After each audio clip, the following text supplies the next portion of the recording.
Hey everyone, Panyo here. Thank you for tuning in to another episode of After Dinner Mints. Before we begin, I highly encourage everyone watching to join us in the Art Blocks Discord. For those watching us on the live stream, there will be people in the community chatting in the Art Blocks Mints channel. A link to our Discord can be found in the description of this video. As always, make sure you like, comment, and subscribe to our YouTube channel so you don't miss an episode of our weekly show. And now I want to introduce our guest for this evening. We have CFO of GiveDirectly, Jason Waters. Hi, everybody. And then we have GiveWell's Managing Director, Buddy Shah. Hey, everyone. Well, thank you both for joining us this evening. Jason, I want to start with you. You work at GiveDirectly. Just to kind of give a quick synopsis about what GiveDirectly is about. GiveDirectly is a nonprofit that lets donors like you send money directly to the world's poorest households. We believe people living in poverty deserve the dignity to choose for themselves how best to improve their lives, and cash enables that choice. Well, Jason, thank you so much for joining. How are you doing? I'm wonderful. Thanks for having me. Thank you for being here. Can you kind of give us a little bit of a brief description about the organization on top of what I provided, as well as maybe a little bit about the history of the organization as well?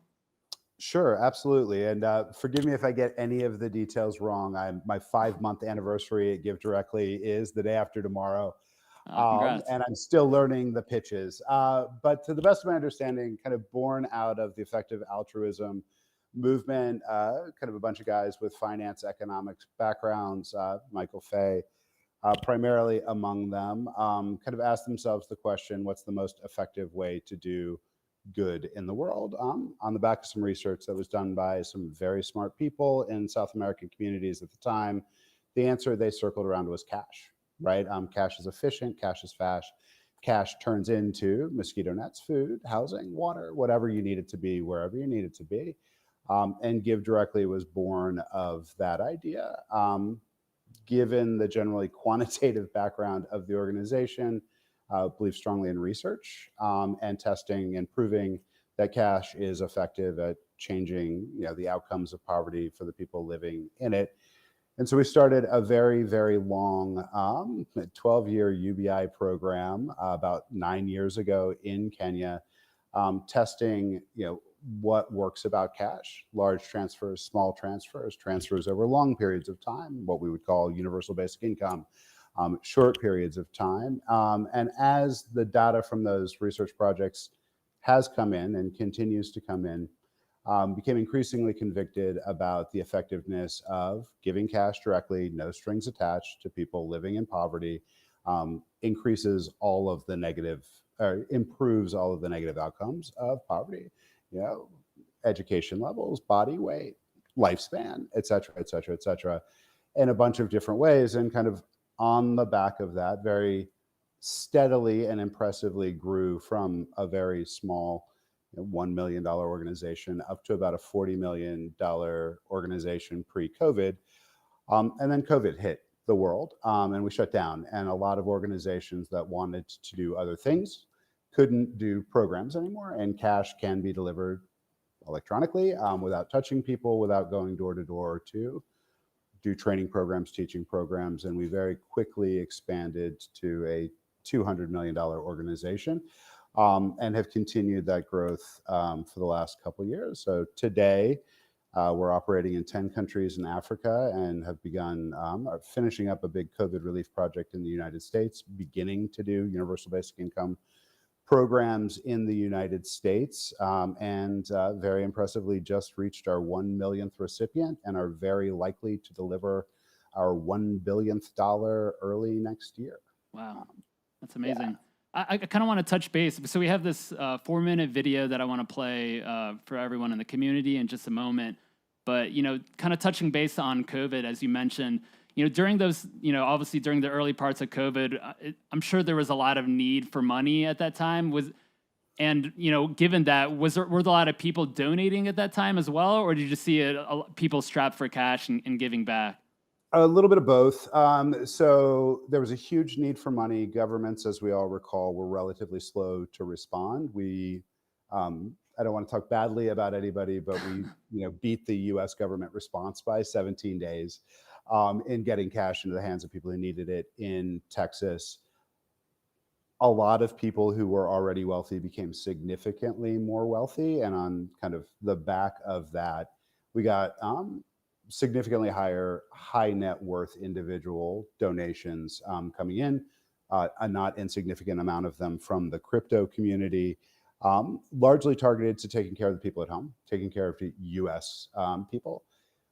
We had hoped, and that hope has borne fruit in that they would like what we did and consider giving money to folks in Africa, and they've done so. And we've been able to convert dollar for dollar the U.S. earmarked aid into Africa aid, and we will, we delivered $200 million in the U.S. last year, and we will deliver $200 million in Africa this year, which is pretty exciting. The coolest part of the story, and I actually don't know if this is public or not, but for the U.S. program, even the people in the most extreme need, when we sent those cash transfers out, a very significant proportion of people gave back to us some portion of the money we gave them to give to other people.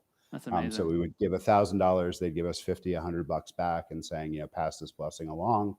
I'm getting a little choked up talking about it, but like when we got that wave of messages from our portal, that was a pretty cool day.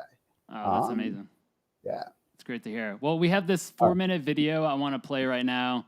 We'll go ahead and get started. Yeah, Eunice is awesome. Listen to Eunice. She's smarter than me.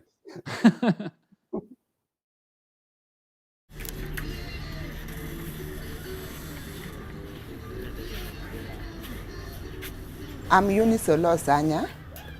I'm a tailor. I'm married to Ben Okoyo. I have 5 children. I live in Kibera slums in Kenya.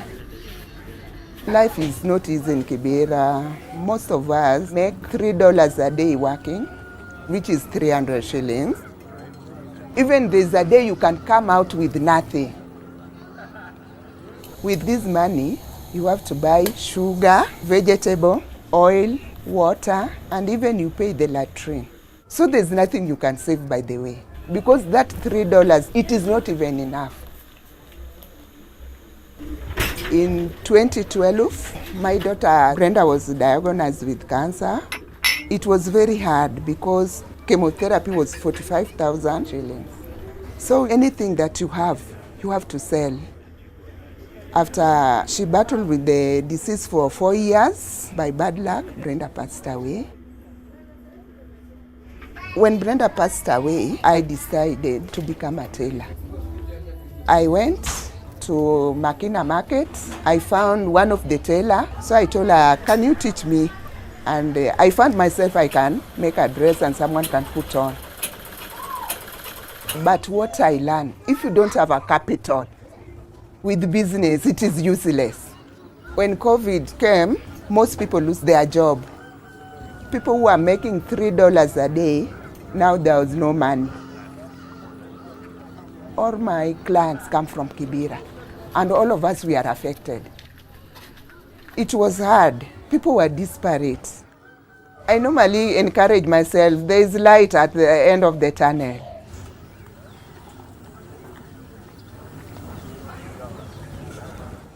So there's a day a lady was walking in the market. The lady told me, at you, Eunice, you have not received GiveDirect. They are giving out money. Come and write your name. It was surprise. I say, wow, what am I hearing? One day I was just called, are you Eunice? And I'm telling yes. Oh, you are one of the beneficiary of GiveDirect. You will be receiving this and this and this. When you go to withdraw, it is true, it is there. I got 129,000 Kenya shillings. Me, I was happy because I changed my life, at least. What went in my mind first was to have my own stall of buying something which can bring money. So that's why I went for the machine. When someone comes, I have idea of making the clothes he wants, so I'll get money from it. I pay my daughter's school fee. I bought food with that money, buy my clothes, and that's how I spend the money. Before we got this money, They taught us how to spend, how to budget, how to talk with clients. But they told us that is your money. Do whatever you want with it. Everybody has his own problem. Huh? Because me, maybe I bought the machine. There's someone who wants land. There's someone who pays school fees. What I've realized, you can make something good. So when you have clients, you will get money every day. And I will grow. Even I will go to live in a good house where every my child have his own bedroom. I can make it.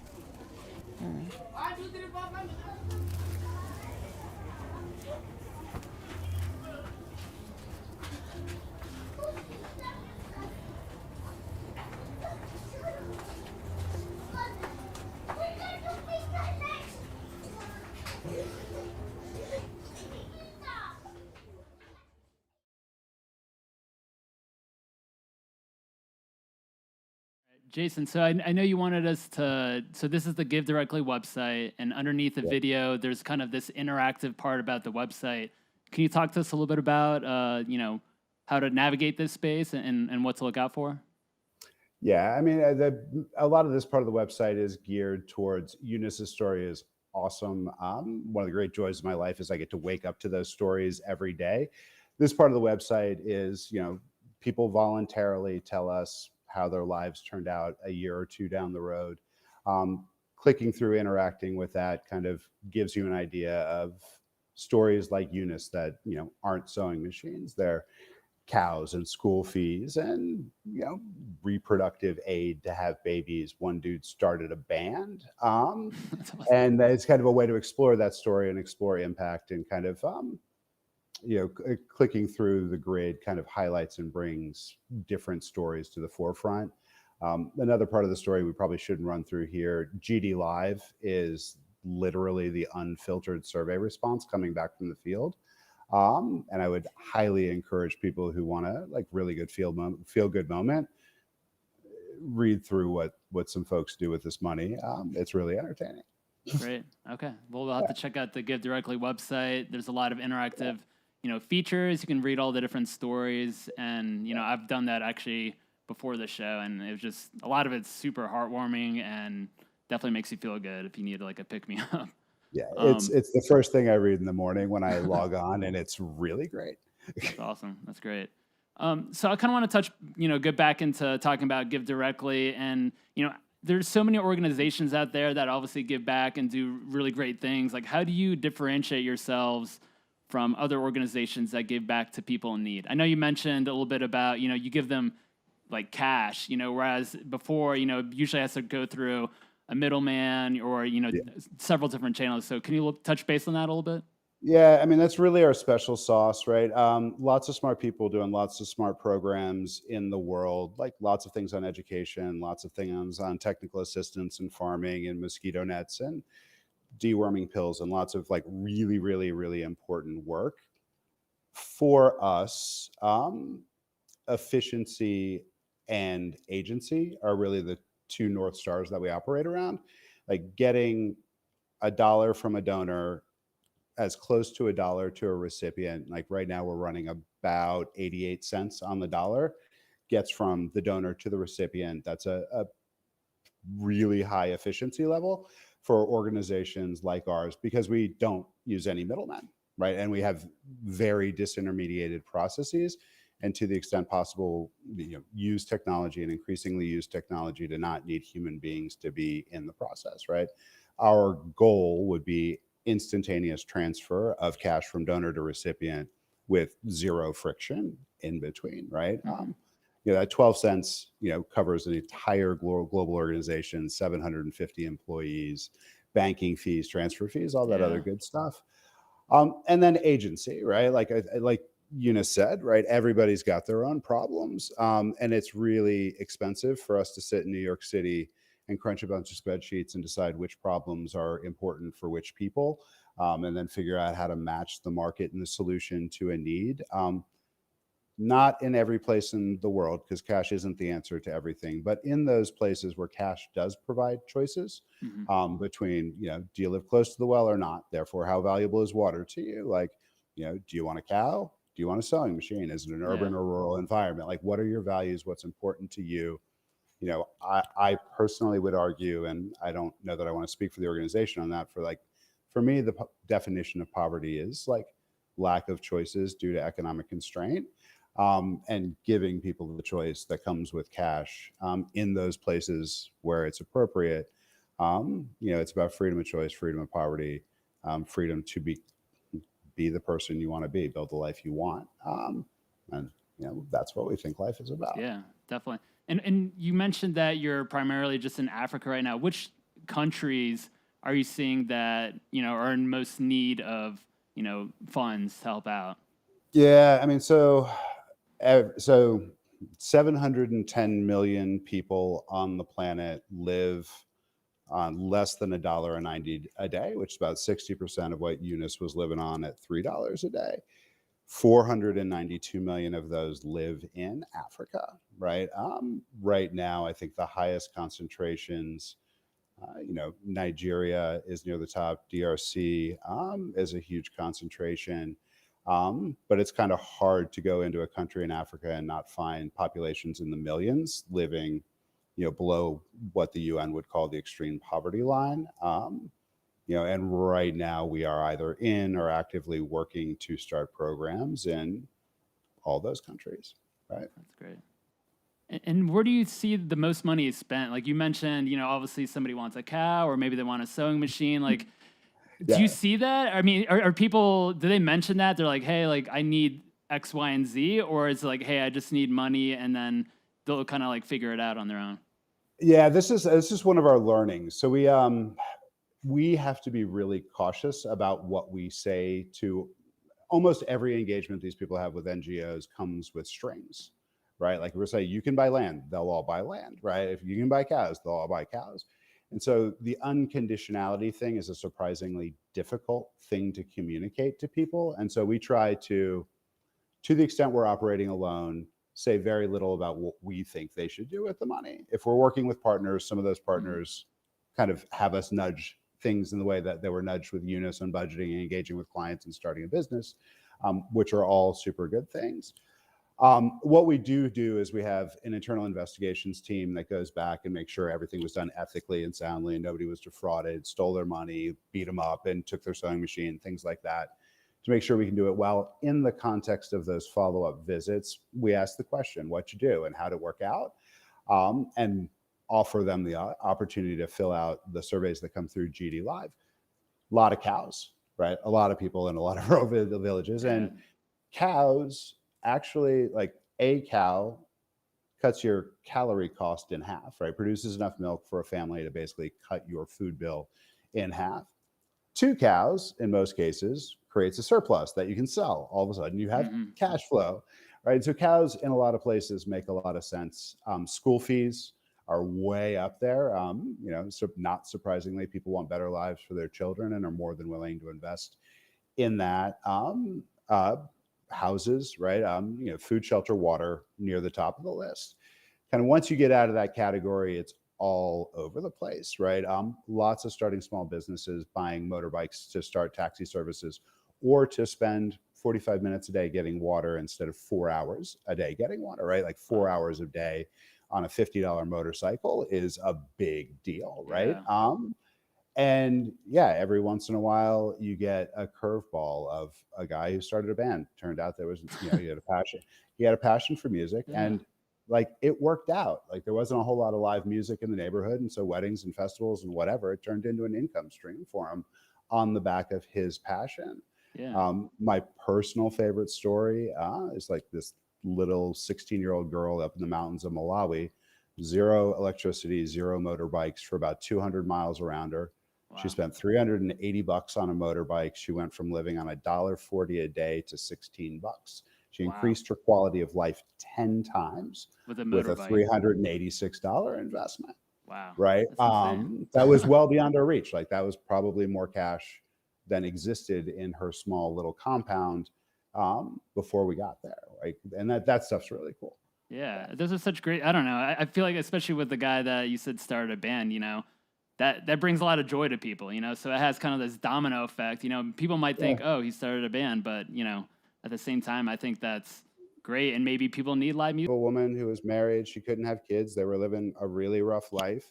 The most important thing was to have a family. And so she got medical care to help her have a child, right? Like, that's awesome. That's her doing what she wants to do. Yeah, that's their story. So I think yeah. that's great.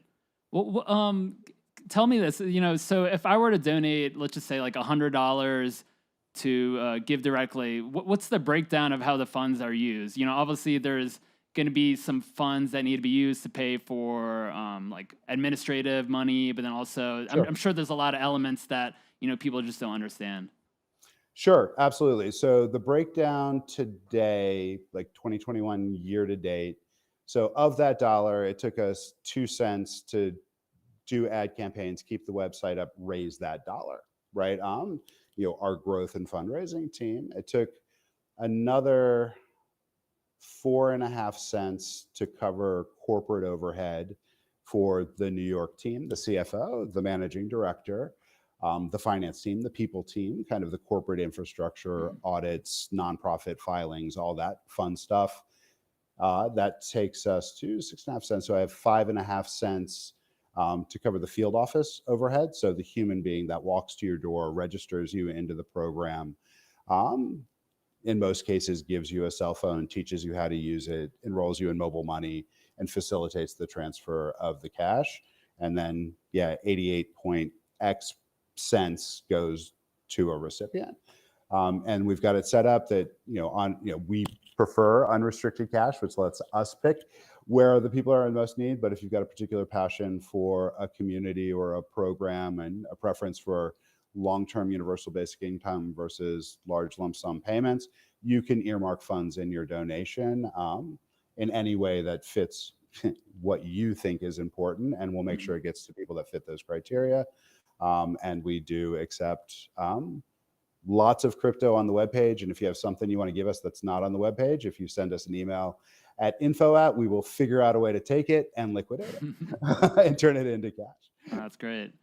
How frequently does, and you mentioned earlier about, you're in specific countries inside of Africa. How frequently does, GiveDirectly explore new opportunities to include in its giving? So, you mentioned with COVID, especially, we focus a little bit more domestically.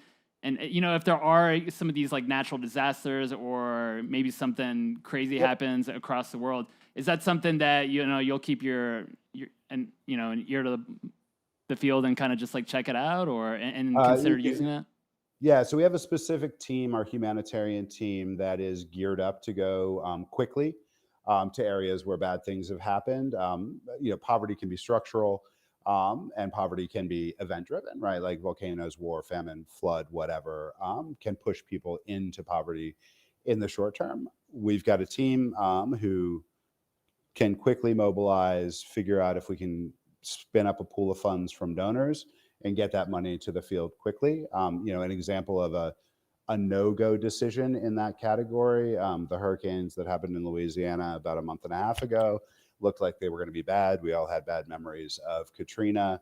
Our AI guys started pulling satellite imagery, looking at low-income neighborhoods by, kind of publicly available information, looking at storm damage.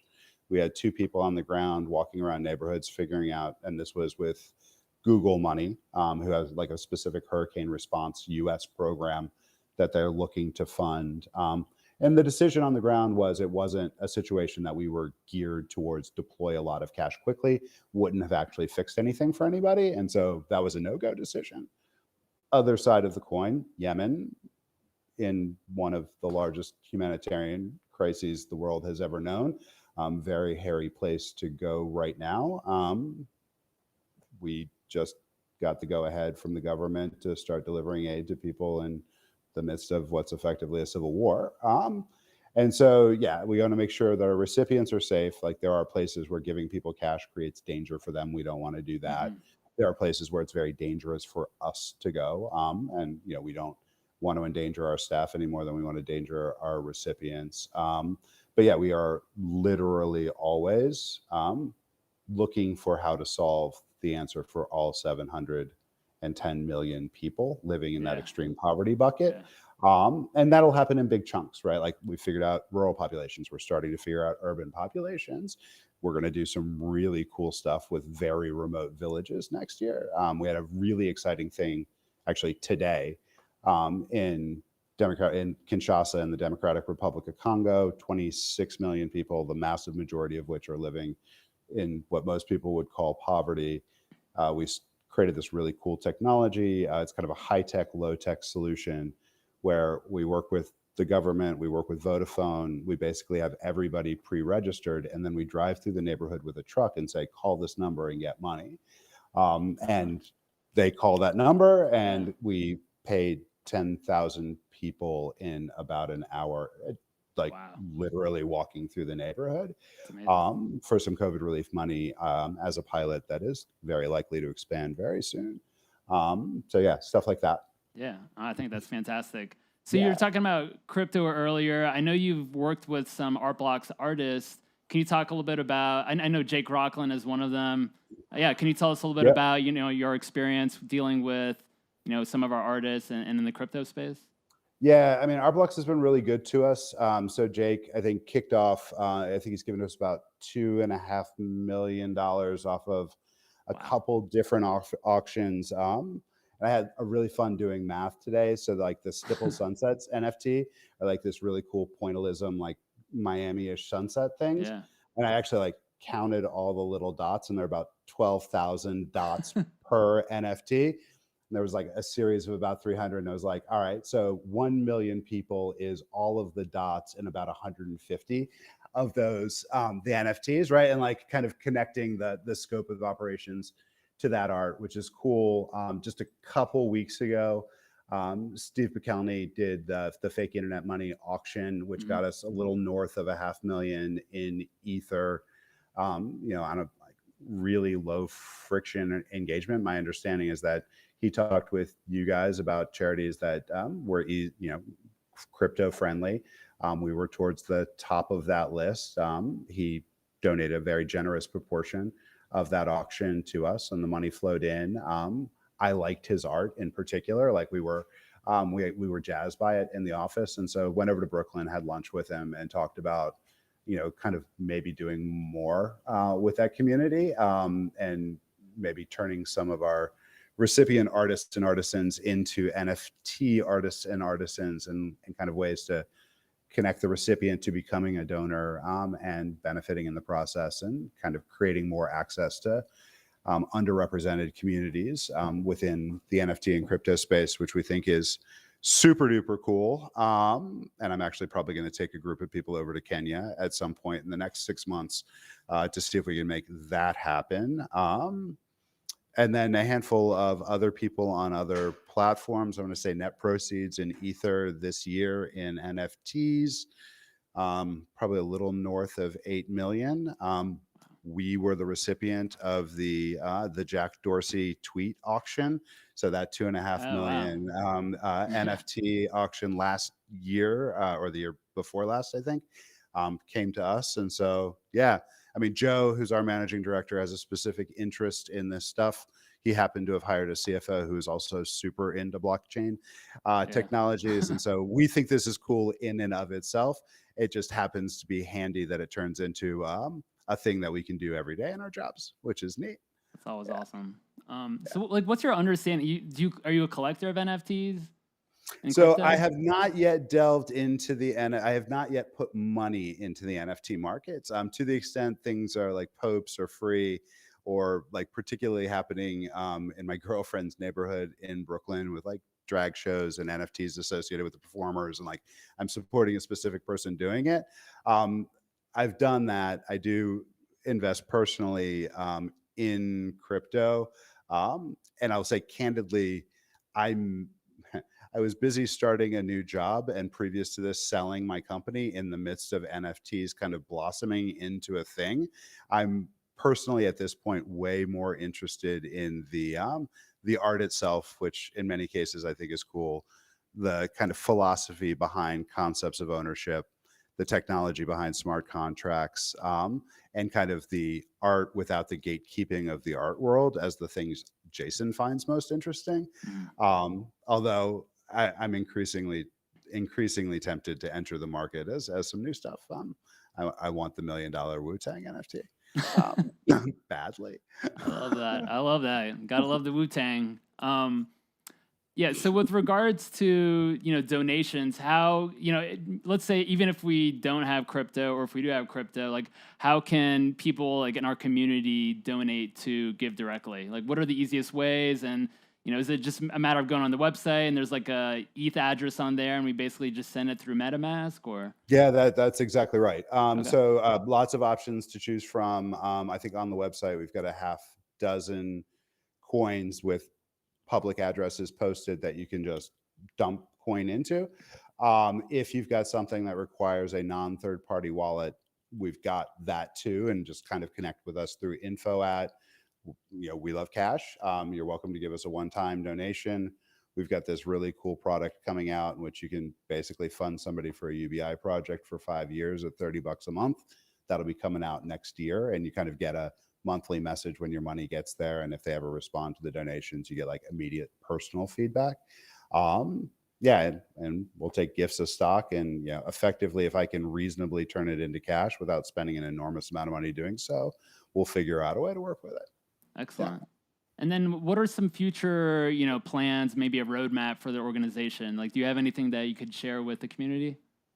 Yeah, I mean, so like the nearest term, so we've got a big fundraiser coming up with the Life You Can Save on December 2nd, which is specifically geared towards the crypto community. We've got leaderboards for most of the major currencies, and some other currencies for communities that are engaged with us. And so continue to engage the cryptocurrency community in meaningful ways, beginning to think about our strategy. We've been, candidly blind beneficiaries of the NFT community until now, thinking about engaging with the NFT community either as a participant, an enabler, a connector, in ways to kind of get that conversation of how can good people do good things together.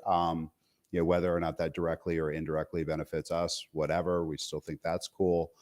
So Tyler, our head of comms, Jason and Joe are actively working on what's our right place there. We have had a couple of coins that have not taken off that have us baked in as a direct beneficiary of the structure of the coin. So as kind of transaction taxes accrue, they accrue to us. Mm-hmm. None of those have blown up yet, but certainly something we would consider. I'm looking personally into using blockchain as a way to directly connect donors to recipients. So we have two massive databases, one with all our donors, one with all our recipients. Mm-hmm. We've got the kind of standard accounting stuff to tie that together. It's a little muddy when it gets on the ground. There's absolutely no reason I can't use blockchain transactions to track every penny in this organization from the front door to the back door. And so if you give me $1, like you can literally send, I spent a penny on the Christmas party, give me a call, call bullshit on that, right? You saw 92 cents go to the field, like, yay, right? And kind of that instantaneous, like, validated public record of what we do. We are a public organization that is owned by the public for the public good. Anything that increases transparency to our donors, to the benefit of our recipients, we're actively pursuing.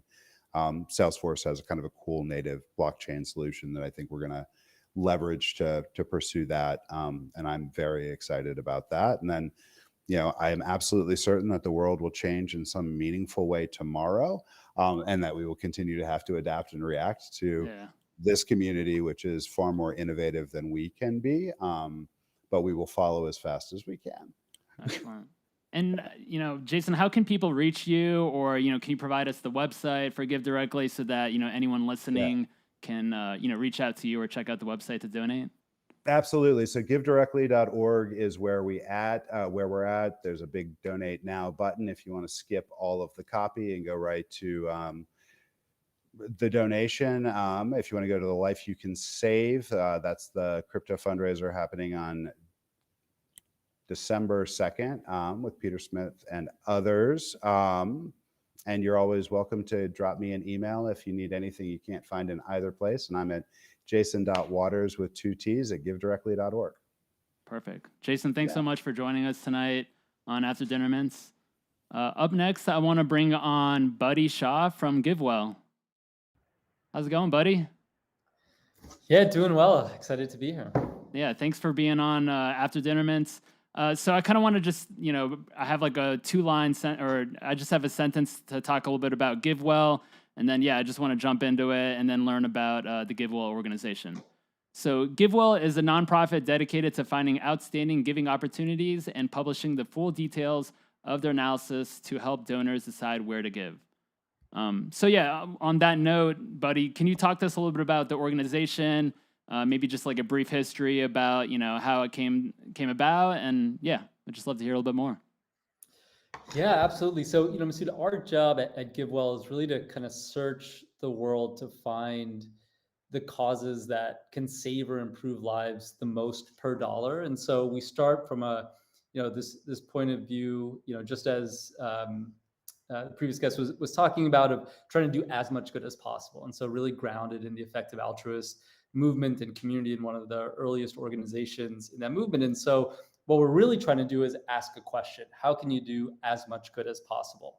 And where that leads us essentially is to look for programs that affect the lowest income people on earth and save lives that otherwise would be lost as cost effectively as possible, or improve their incomes and consumption as much as possible per dollar spent. And so that remit's like, at a very high level, but practically what it ends up meaning is that over 80% of our recommendations and the money that we moved, and in 2020, we moved over $200 million to some of the best giving opportunities in the world, are primarily around these really low cost preventative health programs in the lowest income parts of the world. And the reason, that we're focused in the lowest income parts of the world, largely countries in sub-Saharan Africa, like the Democratic Republic of Congo, parts of Northwest Nigeria, is because life expectancy is very low.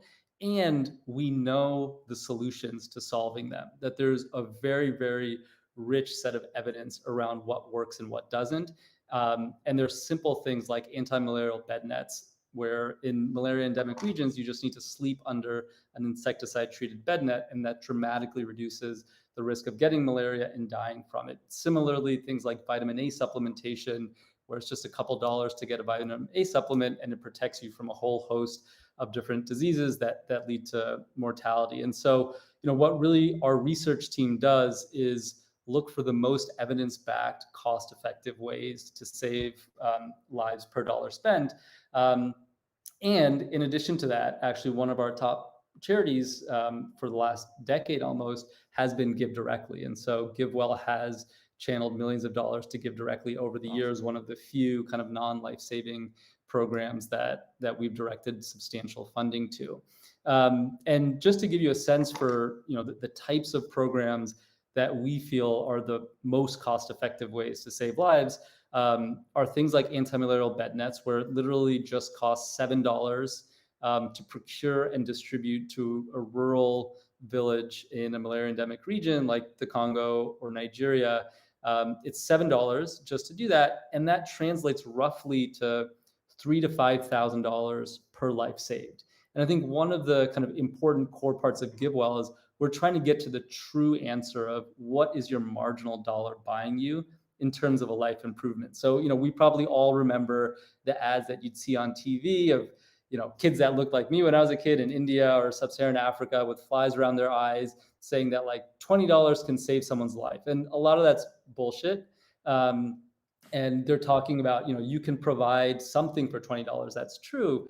But what your philanthropic contribution is purchasing, what you should really care about is not did someone get a shirt or did someone get a bed net, but how many bed nets do you need to buy to actually save someone's life or prevent a case of malaria? And so in the case of bed nets, it's $7 true to deliver a bed net, but then you need to deliver lots of bed nets to actually prevent a certain number of cases, and then only a small percentage of those cases will lead to deaths. And when you do all the math out, which is a core part of GiveWell, you get to this figure of around $3,000 to $5,000 to save someone's life who otherwise would have died.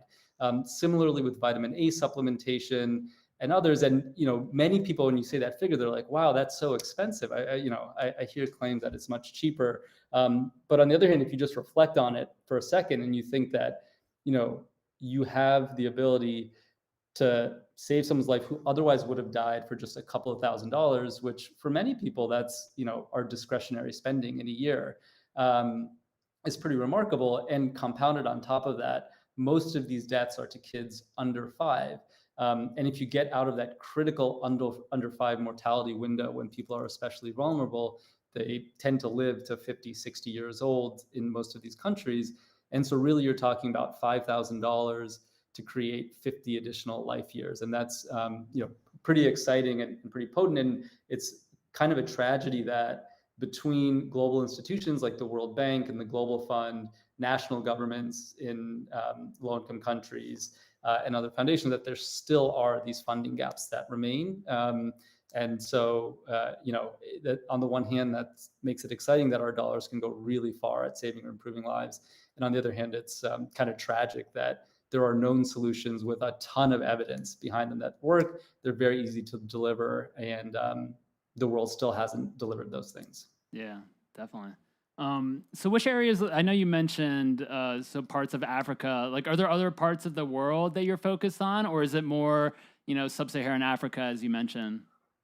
Yeah, so I mean, in principle, we're kind of agnostic on location. If there were causes in the US that could beat $3,000 to $5,000 per life saved, we would definitely put money there. I think, for the reasons I mentioned, life expectancy, some of the kind of places with the lowest life expectancy on Earth tend to be in sub-Saharan Africa, and the evidence-based solutions that are kind of cheap to distribute often tend to be concentrated there. And so that's where a lot of our work is. There's also a very substantial amount of work that we do in South Asia, in India and Pakistan in particular, around deworming. And while income levels are a bit higher in India and Pakistan than some of the lower income countries in sub-Saharan Africa, there's also oftentimes better supply chains and things like that. And so the cost to deliver some of these programs can be lower. And so there is a substantial amount of our work that happens in South Asia in addition to sub-Saharan Africa. Got it. And again, like, all of that is not because we have any kind of particular geographic bias or interest. We're really just chasing the numbers of where you can buy the most impact per dollar spent. Yeah, definitely. And then, where would you say, like, most money is spent on? Is it, you were talking about these nets for, preventing malaria spread, or, food, water. Are those also, things out there that, people are spending this money on, electricity, housing, that kind of stuff? Yeah, so we don't do. Sorry, apologies for my screen. I'll keep talking as long as audio is going. Yeah, you're good. So we don't do. In terms of the types of opportunities we're looking into, we're primarily looking at outcomes like saving a life and outcomes like improving people's income or consumption. And so everything is seen through that lens. And so as a result, the majority of our portfolio is in health. And the types of programs in health that we fund, as I said, are in malaria. So anti-malarial bed nets and seasonal malaria chemo prevention are two. Then vitamin A supplementation, which prevents deaths from a whole host of causes. We also do conditional cash transfers for immunizations. There's a lot of behavioral barriers that low-income families face to getting things like basic immunizations, even if the immunizations themselves are free. And so, just like we have difficulty maybe going to work out or eating a healthier diet, if you're living in a rural village, and one of the earliest projects I worked on was in rural Rajasthan in India, where mothers and parents didn't get their kids immunized, both because they didn't have the information about the health benefits, but even once you provided that, they essentially had to take a whole day off of labor to travel a long distance by foot or some other slow means of transportation, or to pay for a bus to get to a place where you can get an immunization. And so actually providing a cash transfer incentivized them to do something that had huge health returns that otherwise they wouldn't have. And again, that We did a randomized control trial to test the effectiveness of that. And again, it seemed to be better than $3,000 per life saved. And so most of the programs we end up funding are these low-cost preventative health programs that save lives cost effectively. And then on the income improving side, we recommend GiveDirectly for all the reasons previously mentioned, as well as deworming pills, where kids get a lot of parasitic worm infections when they're young, and if you're able to give them a really cheap 20-30 cent pill during the peak worm season, they don't get them, and it seems like those kids go on 20 years later, and we've done 20-year follow-ups to earn substantially more money, and so you get this huge multiplier on your dollar spent for deworming at a young age in terms of lifelong increases in income. Great. And then can you tell us a little bit about the breakdown of how funds are used? So let's just say I had like $100 that I'm donating to GiveWell. Like, what is the kind of like the rough breakdown of how that's spent? Yeah. So, I don't mean to be cheeky, but I think part of what we're trying to do is move a bit away from the concept of you're giving $100 and what percent goes to overhead versus programs. Because I think, ultimately what you should be asking is, with the $100, what improvement am I buying in someone else's life? Mm-hmm. And so, in terms of what $100 buys you, and I'll just give you a couple of examples. If you think about vitamin A supplementation, what that's going to buy you is delivering 100 vitamin A supplements to 100 children under 5, because it's $1 per supplement. If it's anti-malarial bed nets, you're talking about $100 buying you between 15 to 20 bed nets delivered and hung up in someone's home. Usually in sub-Saharan Africa, usually in the DRC or Nigeria. And then you aggregate that up. And if you get, 50 friends to donate $100 each, then you collectively will have saved someone's life who otherwise would have died and now is likely to go on to live an additional, 50 or 60 years. And so that's kind of how we try to conceptualize what your money's actually buying you is the outcome in someone else's life rather than kind of break down by programmatic costs. And that's a bit counterintuitive, and we're not used to thinking in those terms, but I think that kind of pushes hopefully healthy for the sector and for donors to be thinking hard about what their dollar buys in terms of real improvement in lives rather than kind of the underlying commodity or program that's delivered. Got it. No, that makes total sense. Can you explain to us what is the Maximum Impact Fund? Yeah, so the Maximum Impact Fund, so on GiveWell's website, you can see a list of our top charities, which essentially are the organizations that we think have the most evidence-backed, cost-effective programs and are also transparent, well-run organizations, like GiveDirectly, like the Against Malaria Foundation, Evidence Action, and others. And so you can go to our website and just donate directly to any of those organizations that we list as our top kind of best buys. But increasingly, about 75% of the money that GiveWell moves is actually directed at our discretion. So 25% is people going onto our website and sending money to an organization that speaks to them from that short list. But 75% of the dollars essentially are donors trusting GiveWell to say, you take the money and then on a quarterly basis, you allocate it based on where you think it's going to do the most good on any given quarter. And so, essentially what our research team is doing is both the deep research to identify this very short list of best organizations, but then there's a dynamic aspect of any given quarter, where are the big funding gaps? And so just to give an example, recently with seasonal malaria chemoprevention, which are pills to treat kids to prevent them from getting malaria, one of the big global multilaterals pulled out their funding from a specific country. And so that quarter, there was all of a sudden this big funding gap in a particular place. And what the Maximum Impact Fund allows GiveWell to do is to kind of use our research capacity and kind of deep knowledge of what's happening in the sector to spend money on the specific cause at a particular time that's going to have the highest impact versus a more static list of these 9 organizations. So it essentially allows us to allocate funds in a more dynamic fashion based on where the best giving opportunity is at any given time. Got it. And how do you determine like which charities to allocate to from this Maximum Impact Fund? Yeah, so a lot of the work there is just on how much additional room for funding those organizations have.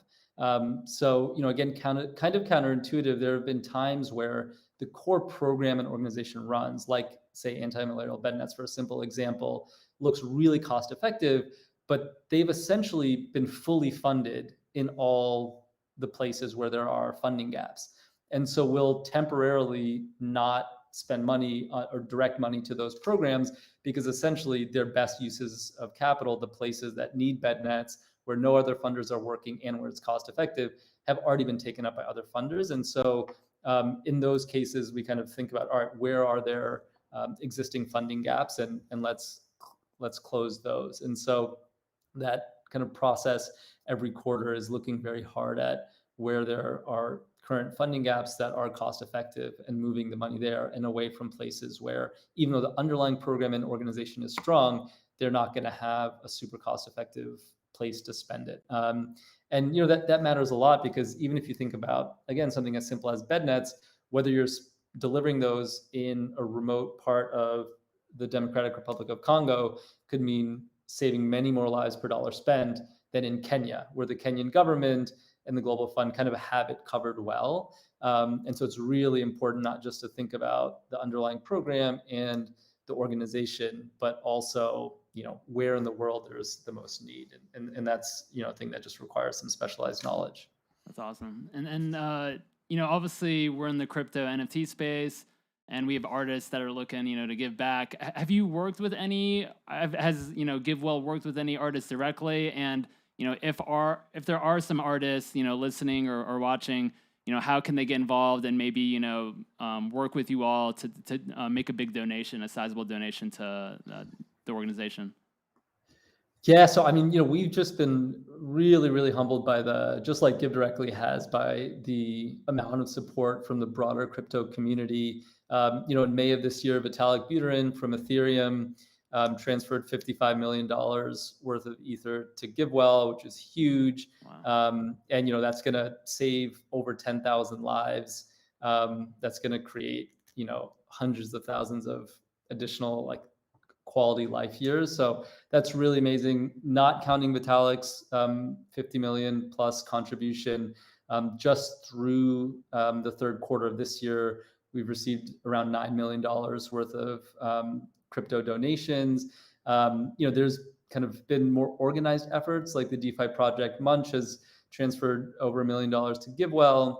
The NFT project Monster Blocks as well has made substantial contributions to GiveWell, and there's definitely people in the Art Blocks community that have made really generous contributions to GiveWell. I mean, for privacy reasons, can't disclose who, but it's been so heartening to see the kind of effective giving orientation of people within this community. And so you can go to our website, the donate button or ways to give at the top of the site, and see all the different cryptocurrency wallets that we accept, and it should be pretty straightforward to donate.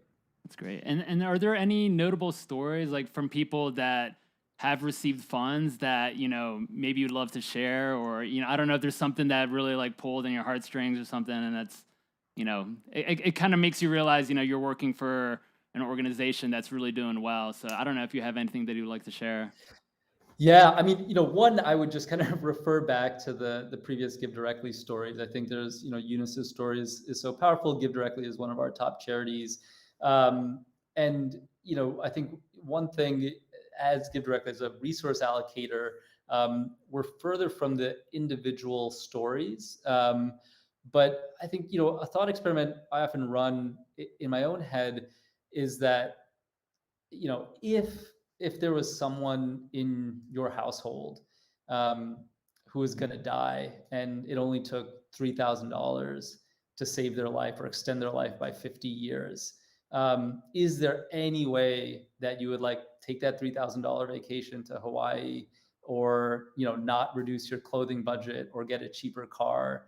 And it's something that I personally really struggle with living by, is can you really think about the opportunity cost of your consumption decisions in terms of the happiness that it can buy someone else in such stark terms.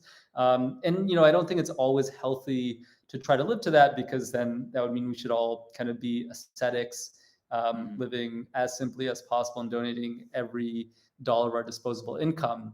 But I do think there's kind of a more human, healthy way to process that information, and just to scrutinize and say, in the life I'm living, are there ways I'm using my disposable income where, if I look hard at it and really squint at it, the idea of foregoing that $3,000 or $5,000 of spending this year could actually prolong someone's life by 50 or 60 years, save someone's life. Is that a decision that I personally want to make? And I think it's very hard to kind of live in that world, because it's hard to just go about enjoying your life. But I do think playing that thought experiment in your head helps each person find where their own individual line is on how we should balance our obligations to ourselves to live a fulfilling life, and how we should balance our obligations to spend some of that extra money helping others live full lives. And so maybe it would just leave people more with a thought experiment rather than an individual story. That's great. And then obviously we're in the crypto NFT space. You kind of touched base on people can donate directly on the GiveWell website. Is it as easy as going to the website, and then when I was talking to Jason, is it as easy as going to the website and then there's like an address we just need to pull, we can jump on MetaMask and then donate directly to the organization? Yeah, it should be as easy as that if you go to the ways to give and cryptocurrency, and should all be right there. Cool. And then how much of an impact, you've obviously seen some of artists on art blocks and maybe other NFT platforms. How much of an impact do you think can be made with the use of NFTs in crypto? Obviously there's a considerable amount of money being poured through the space. Do you find that it's only going to increase over time, because obviously some people are dealing with life-changing money and they're able to give back, or what's your viewpoint on that? Just speaking for what we've seen at GiveWell is this dramatic rise over the last couple of years in donations from the crypto community and the NFT community. And I think that there's, some cultural elements within that community that lead them to have, or at least seems to have, a very broad sphere of moral concern. And so, certainly there's interest in I live in X city and I want to help out around me. But I think, there's, and I don't know exactly why that's the case, but it seems like there's a lot of people in the crypto community that are drawn to some of the core effective altruist ideas of how can I do as much good as possible, even if that means spending resources towards people that don't really look like me, or not even people, but animals. And I think that that's just super healthy and aligned with how GiveWell looks at the world. And it's also seems to be an extremely generous community based on just what we've seen organizationally so far. And so we're just quite excited to look towards the future of this. Certainly within global development, there's a lot of talk of the potential applications of blockchain technology for kind of global development applications. I think I'm a little bit more skeptical that we have kind of gangbuster applications that we can use today in the delivery of goods and services to the lowest income communities in the world, but I'm sure those will come. I think for now, the main thing we're seeing is that there's huge wealth creation in this community, and this community has proven to be particularly generous and oriented towards thinking critically and quantitatively about how to do the most good. And I think that certainly aligns with our worldview. Great. And then, as far as a roadmap or future plans for GiveWell, is there anything that's, upcoming maybe later this year or next year that you'd love to share with the community? Yeah, the main thing is that we've got this research team that's continuing to look really hard at finding the best giving opportunities, the ways to save the most lives per dollar spent, or improve lives the most per dollar spent. And one of the things that's seeming very promising that we've already made a couple of grants to is the treatment of severe acute malnutrition. It's one of those things that pulls at the heartstrings, but also if you look at the underlying evidence base, it seems like it could be a really cost-effective way to save lives. There's 36 million malnourished children in the world that are not receiving treatment every year. And again, there's really robust evidence-based ways to treat kids with severe acute malnutrition, just $125 per child per year. And we think, again, that when you add those up, you could be talking about saving the life of someone for just a couple of $1,000s. And it's hugely neglected. We think this is something that potentially could absorb billions of dollars a year. And so, there's huge potential here to mobilize the community towards something that's highly neglected and super cost effective, and has like a real emotional draw as well. And so we've directed around $20 million to the International Rescue Committee in Alima to kind of study this more in the Sahel in Northern Africa. And depending on how those initial grants go, we think that there could be a huge opportunity to do a tremendous amount of good. So that's an example of the types of things in the pipeline where we continue to push hard on trying to find great giving opportunities that kind of meet those twin bars of really evidence-backed and very cost-effective. Got it. And then does GiveWell have a self-custody wallet? I don't think so right now. Okay. But we can get back and circulate that information to the Yeah. I know that's something some of these people in our community look for. So I mean, I know maybe that's something we can kind of work on together and work towards that. I think people from the community, some of the artists might really like gravitate towards that. Yeah, no, that'd be great. I'd love to follow up on that. Excellent. And then as far as like contact information for you, and then maybe the website for GiveWell, can you provide that information for people in the community? Yeah, so the website's givewell.org. Would love anyone, feel free to reach out directly to me. It's Neil, neil.buddy, buddy.shah, shah, at givewell.org. And then, of course, you can always email info@givewell.org as well. Excellent. Buddy, thank you so much for being on.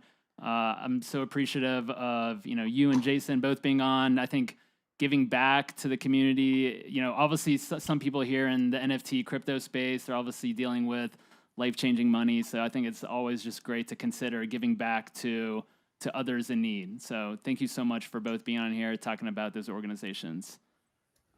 Thanks a lot for having us. Yeah, absolutely. And up next, it is our weekly Squiggle giveaway. Just to let you know, we still haven't minted last week's Squiggle.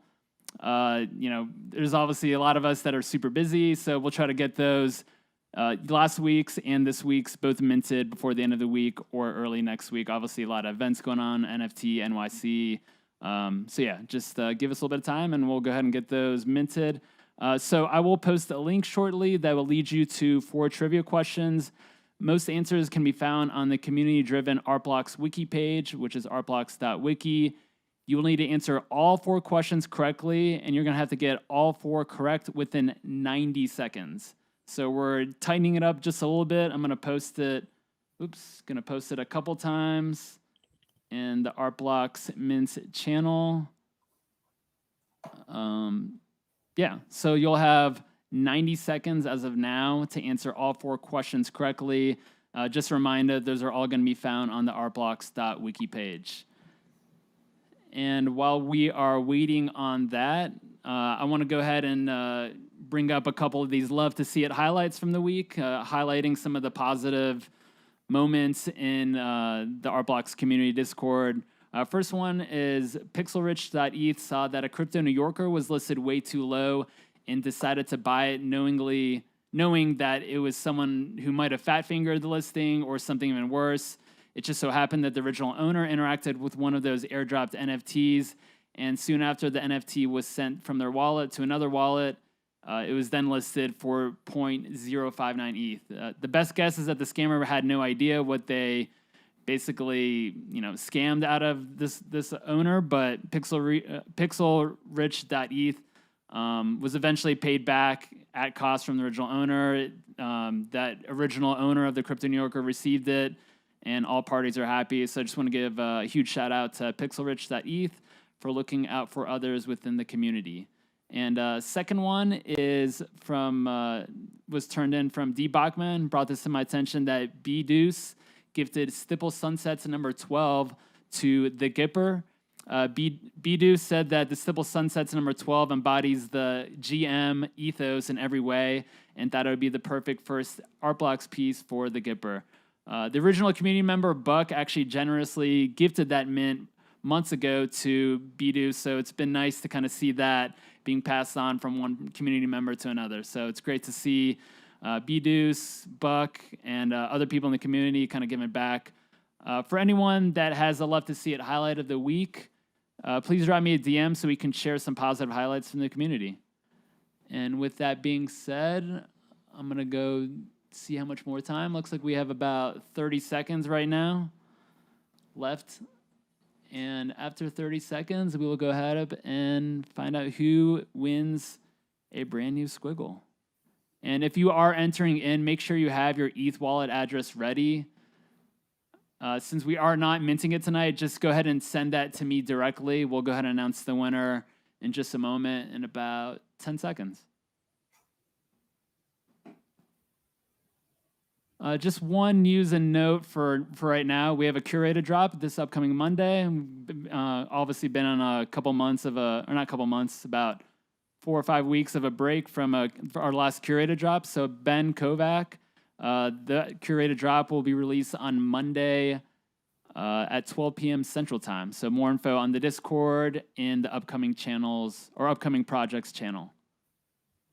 So it looks like Luke is going to go ahead and fire up the random number generator. 145 entries. All right.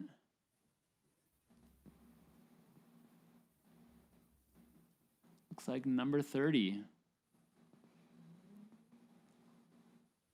So we'll scroll down to number 30.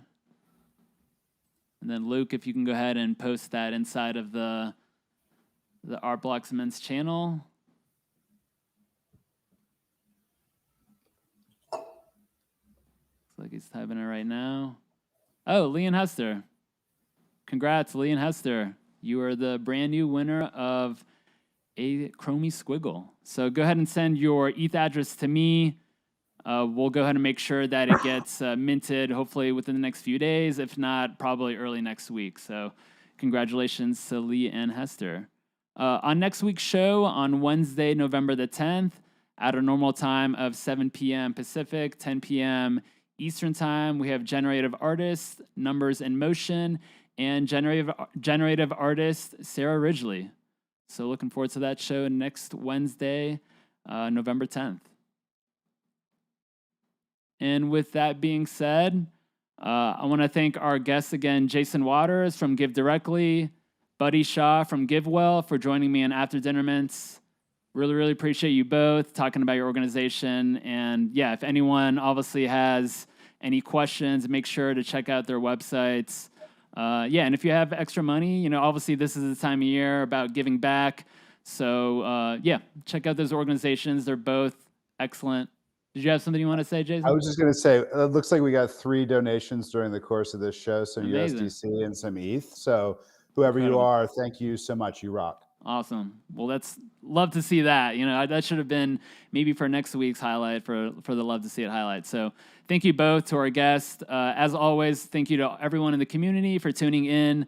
Make sure you comment, like, and subscribe to the Art Blocks YouTube channel. Be kind to each other. Buy what you love. Set up a hardware wallet if you haven't done so already. And we will see everyone next week.